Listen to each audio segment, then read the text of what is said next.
So hey everyone, welcome to my channel. आज की video में मैं चैप्टर 5 स्टार्ट करने वाली हूँ, which is acceptance of deposit by company.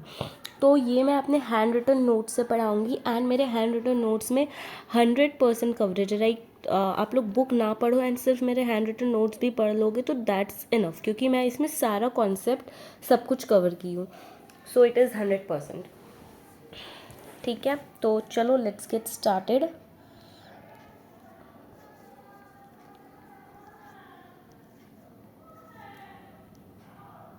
ठीक है, सबसे पहले अपन देखते हैं डिपॉजिट क्या होता है। ठीक है, what do you mean by deposit. तो डिपॉजिट में क्या क्या इंक्लूड होता है। अगेन ये एक इंक्लूसिव डेफिनेशन है। Deposit includes, what does deposit includes any receipt of money. कोई भी पैसा मिला, ठीक है, कोई भी पैसा मिला, चाहे वो वे ऑफ डिपॉजिट मिला या लोन मिला या एनी अदर फॉर्म। चाहे आपको कोई भी पैसा मिला, चाहे आपको वो बाय वे ऑफ डिपॉजिट मिला हो या लोन मिला हो या कोई भी अदर फॉर्म में मिला हो, लेकिन वो does not include such category of amount as may be prescribed in consultation with RBI. तो डिपॉजिट क्या होता है गाइज।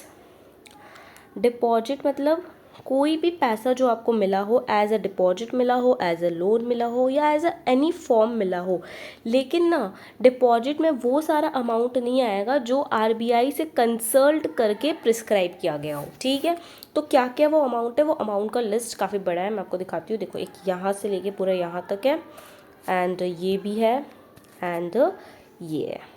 ठीक है, ठीक है जी। सो चलो, amount not considered as deposit. कौन सा अमाउंट हमारा डिपॉजिट कंसिडर नहीं होगा, अपन वो देखते हैं।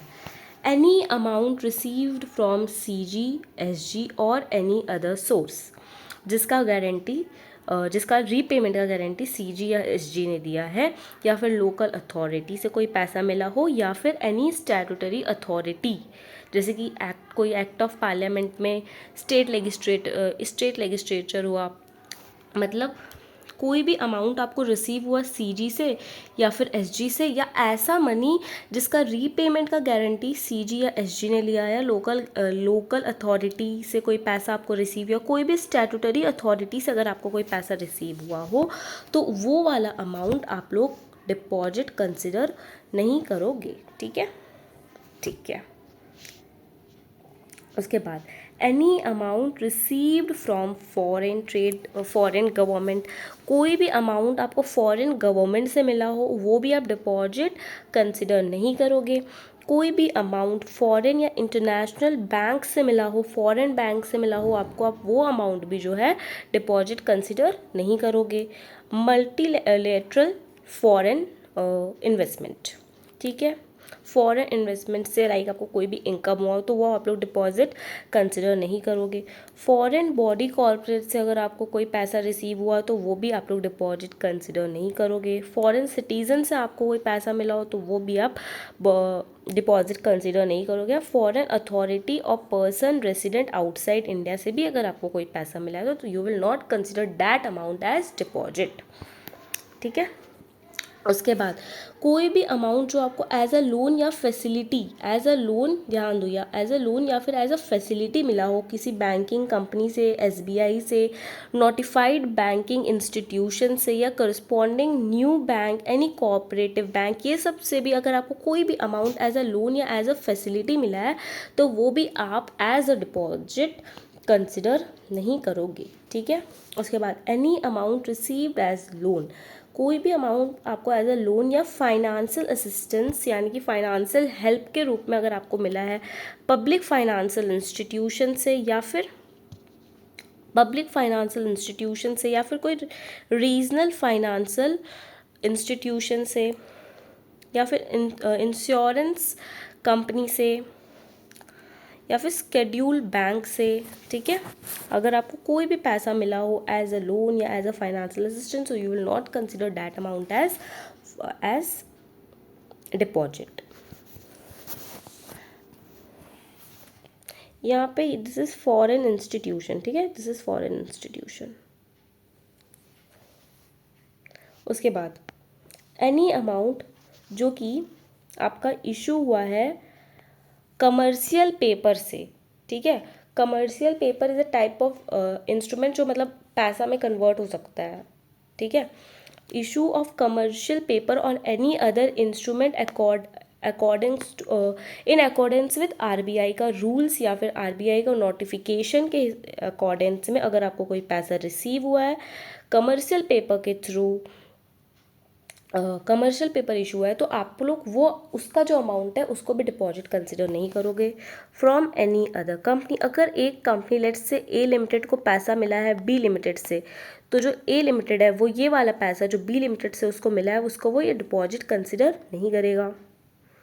Any security on which application money or advance was received and cannot be allotted within 60 days from the date of receipt of application money or advance and money is not refunded to the subscriber within 15 days from date of completion of 60 days, such amount shall be treated as deposit। क्या बोल दिया ये, देखो ध्यान दो। हमको अगर कोई अलाउटमेंट, अगर हमको कोई एप्लीकेशन मनी मिलता है एंड हम लोग उसके बदले में शेयर्स अलॉट नहीं कर सकते चाहे कोई भी रीज़न हो, तो हमको विदिन 15 डेज़ वो पैसा मिलने के 60 डेज़ के बाद वाला 15 डेज़, ठीक है, वो पैसा मिलने के 60 डेज़ के बाद वाला 15 डेज़ में मेरे को पैसा रिफ़ंड करना पड़ता है, ठीक है। अगर हम लोग पैसा रिफ़ंड कर दिए तब तो बहुत सही है, लेकिन अगर पैसा रिफ़ंड नहीं कर पाए, ठीक है, अगर हम लोग 60 डेज़ ख़त्म होने के बाद वो 15 डेज़ में पैसा रिफ़ंड नहीं कर पाए तो वो वाला अमाउंट हमारा एज अ डिपॉजिट ट्रीट हो जाएगा, ठीक है। I hope it is clear guys. उसके बाद कोई भी अमाउंट जो आपको from director of the company receive हुआ हो, ठीक है, any amount received from director of the company, director ने कोई पैसा दिया है,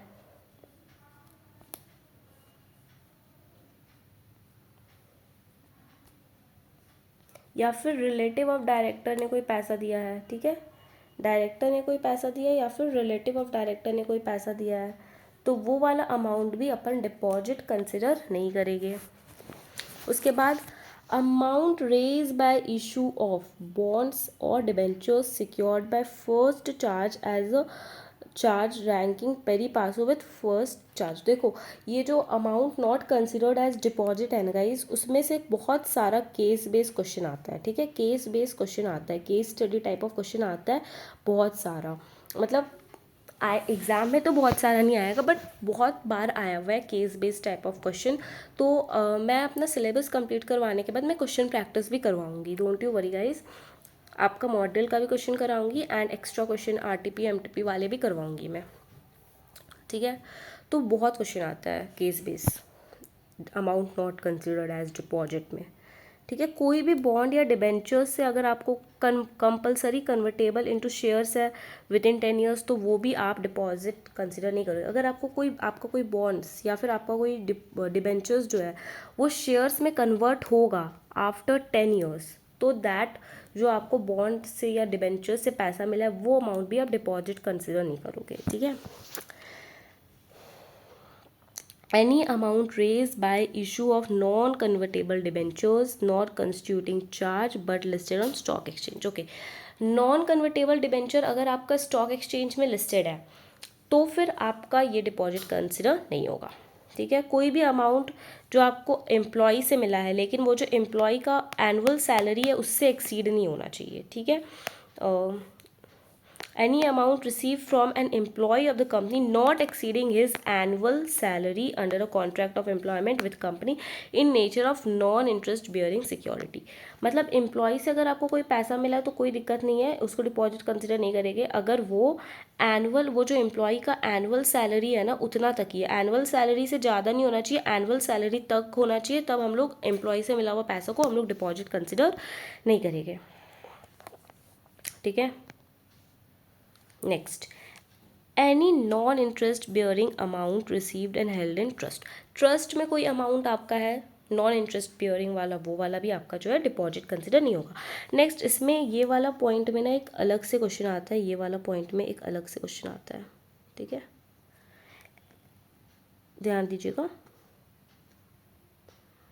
amount receive in course of और for the purpose of business of company, ठीक है, ये कीवर्ड है, ठीक है। बिजनेस ऑफ कंपनी में जो अमाउंट आपको रिसीव होगा वो वाला अमाउंट, मतलब नॉर्मल कोर्स ऑफ बिजनेस में अगर एज अ एडवांस कोई मनी आपको रिसीव हुआ या एज अ एडवांस रिसीव हो गया, ये सब टाइप का मनी आपका, मतलब बिजनेस पर्पस में अगर आपको कोई आपके कस्टमर ने लेट से कोई एडवांस दिया तो वो बिजनेस का हो गया ना, ऑर्डिनरी कोर्स ऑफ बिजनेस में होता है, तो वो वाला भी डिपॉजिट कंसिडर नहीं होगा। इसमें बहुत सारा पॉइंट आता है, वो मैं आपको बताऊंगी, बट इसमें एक अलग से क्वेश्चन बन सकता है। कीवर्ड होगा businesses of company, ordinary course of business में जो अमाउंट रिसीव होगा वो भी हमारा डिपॉजिट कंसिडर नहीं होगा, ठीक है, अभी ध्यान दीजिएगा।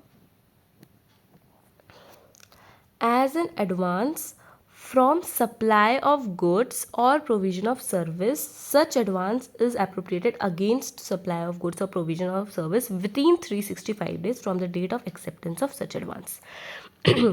मान लो किसी कस्टमर ने एडवांस दिया, क्यों एडवांस दिया, ताकि आप उसको गुड्स सप्लाई करो, ठीक है, और आपको जो वो गुड्स है ना वो सप्लाई करना है। अगर आप चाहते हो कि वो जो एडवांस है वो डिपॉजिट कंसिडर ना किया जाए तो आपको गुड्स को विद इन 365 डेज सप्लाई करना पड़ेगा from the date of acceptance of such advance, ठीक है। हाउएवर 365 डेज वाला जो लिमिट है, अगर कोई लीगल प्रोसीडिंग चल रहा है तो उसमें ये 365 डेज वाला लिमिट एप्लीकेबल नहीं होगा, ठीक है। नेक्स्ट, आपको कोई भी एडवांस इमूवेबल प्रॉपर्टी को लेकर मिला है, लाइक इमूवेबल प्रॉपर्टी का सेल परचेज में अगर एडवांस होता है अंडर एन एग्रीमेंट तो आपका वो डिपॉजिट कंसिडर नहीं होता है। इमूवेबल प्रॉपर्टी के सेल परचेज में जो एडवांस रिसीव होता है वो डिपॉजिट कंसिडर नहीं होता है। उसके बाद security deposit for performance of contract for supply of goods और provision of service. Security deposit करते हैं ना कि हाँ हम लोग को गुड्स लेना है तो हम लोग इतना अमाउंट दे देते हैं, तो वो वाला जो अमाउंट है, कुछ पार्ट ऑफ दैट अमाउंट, मतलब वो अमाउंट हमारा डिपॉजिट कंसिडर नहीं होगा। Advance received from supply of capital goods. Capital goods मतलब क्या हो गया, जैसे मशीनरी हो गया, ठीक है, वो सब के लिए भी अगर आपको एडवांस मिला है तो आपको वो डिपॉजिट कंसिडर नहीं करना है। Advance towards contribution for providing future service. Future में आप कोई सर्विस प्रोवाइड कर रहे हो उसके रिगार्डिंग अगर आपको एडवांस मिला है, अगेन वो जो है तुम्हारा डिपॉजिट ट्रीट नहीं होगा। फ्यूचर में आप कोई सर्विस दोगे उसके लिए आपको एडवांस मिला है तो वो आपका डिपॉजिट ट्रीट नहीं होगा, ठीक है, yes.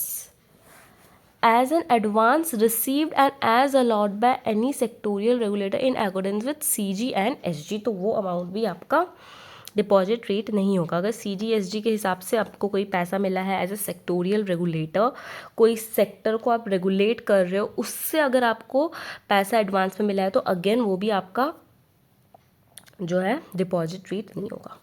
Advance for subscription towards publication whether in print और in electronic. Okay, printing media में अगर आपको कोई एडवांस मिला है, प्रिंट करना है, आपको कोई न्यूज़ प्रिंट करना है न्यूज़पेपर में या फिर टीवी पे दिखाना है, तो उसके लिए अगर आपको कोई एडवांस मिला है तो वो अमाउंट भी आपका डिपॉजिट ट्रीट नहीं होगा, ठीक है, ओके। अभी ये वाला जो पॉइंट है, ये वाला पॉइंट भी काफ़ी इंपॉर्टेंट है, काफ़ी ज़्यादा, बहुत बार क्वेश्चन आया इससे, बहुत बार गाइस, बहुत ज़्यादा बार।